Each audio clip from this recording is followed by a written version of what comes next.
এখন 4:35 বাজে এন্ড আমরা নন্দী হিলস যাচ্ছি।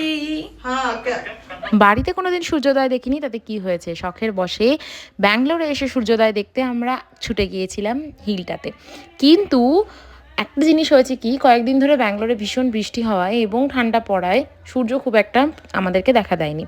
তাও এই যে থ্রিলিং পয়েন্টটা, এটাই খুব সুন্দর লেগেছে আমাদের সবার। বিশ্বাস করবেন না, আসলেই পাহাড়ে ওঠার যে মজাটা সেটা হচ্ছে কুয়াশা ঠিক আপনার 1 হাত দূরের, আপনি কিচ্ছু দেখতে পাবেন না, এবং তার মধ্যে দিয়ে ওই আঁকাবাঁকা পথে গোল গোল রাস্তায় গাড়িটা ছুটে যাওয়া, এই যে থ্রিলিং সিচুয়েশনটা, এটাই সবাই আই থিঙ্ক মজা নেয়। নিশ্চয়ই ভিডিও দেখে আপনাদের একটু আইডিয়া হয়েছে যে কি পরিমাণ কুয়াশা, মানে এখানে যদি বিড়ালকেও ছেড়ে দেওয়া হয় সেও কিছু দেখতে পাবে না। যদিও আমরা ভীষণ ভয়ে ছিলাম যে কখন হয়তো বা গাড়িটা গিয়ে ধাক্কা দেবে, কখন ধাক্কা দেবে, কিন্তু একদমই এরকম কিছু হয়নি। দাদা ভীষণ ভালোভাবে আমাদেরকে নিয়ে গেছে।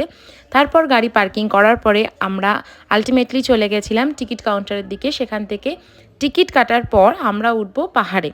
এবং যেটা হয়, বাঙালি যেখানেই যাক তাদের একটু করে খিদে পায়। পাহাড়ে উঠতে উঠতেই আমাদের বেশ খিদে পেয়ে গেছিলো। পাশে ছিল একটা ক্যাফে। পাহাড়ের ওপর কুয়াশার মধ্যে গরম গরম চা, বাটার টোস্ট আর ভেজ স্যান্ডউইচ খাওয়ার পর আমরা ভিউ পয়েন্টের উদ্দেশ্যে রওনা দিয়েছিলাম। সূর্য উঠুক চাই না উঠুক, 5টা বাঙালি এক জায়গায় থাকলে কি পরিমাণে মজা করতে পারে তার ধারণা তো সবারই আছে। তো আমরা ফাইনালি ব্যাঙ্গালোরের নন্দী হিলসে চলে এসেছি। এখানে অনেকগুলো হিলস আছে, গোলাবেন না, কারণ নন্দী হিলটা পার্টিকুলার একটা হিল যেখানে সানরাইজের জন্য লোকে আসে ন্যাচারালি। সো দ্যাট আমরাও এসেছি, কিন্তু সানরাইজ দেখতে পাইনি কারণ ভীষণ কুয়াশার। কয়েকদিন ধরে ব্যাঙ্গালোরে প্রচুর প্রচুর বৃষ্টি হচ্ছে অ্যান্ড প্রচুর। ভিডিও শেষ নয়, পরের পার্টে আবার আসছি।